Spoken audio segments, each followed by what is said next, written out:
Hello guys, pag-usapan lang natin ang breaking news na kumakalat nga naman guys sa iba't ibang social media platform. Catherine, may sinabing gusto na daw magka-baby ni Tisoy. Alden nagsalita na go na natin. Kat, okay. Ibig sabihin yan guys, marami umanong kinilig dahil sa sinasabi ng Kat din. Ang sabi nga naman kasi guys ni Catherine Bernardo, gusto na ang baby ni Tisoy. Go mo na yan. Go na natin.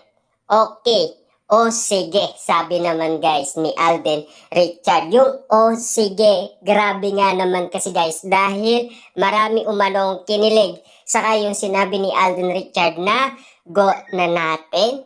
At siyempre, ang sagot ni Catherine Bernardo ay okay. Diba? Kita nyo naman guys, no? Madami umanong kinikilig dahil sa mga sinasabi nila. Dahil alam naman natin guys kung ano ang nararamdaman na feelings ng mga netizens at ng mga Katden fans na sila ay grabing kiligin dahil sa kanilang mga idolo. Kasi baliw na baliw sila guys dahil siyempre namimiss na nila sina Catherine Bernardo at Alden Richard. Grabe, ang lulupit nga naman kasi guys ng sinasabi ni Catherine Bernardo at Alden Richard. Go na natin.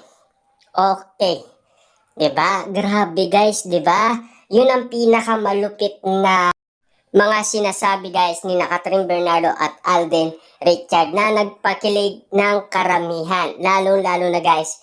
Iyan ang kinabaliwan guys ng mga netizens at ng mga fans dahil sa mga sinasabi ni Catherine.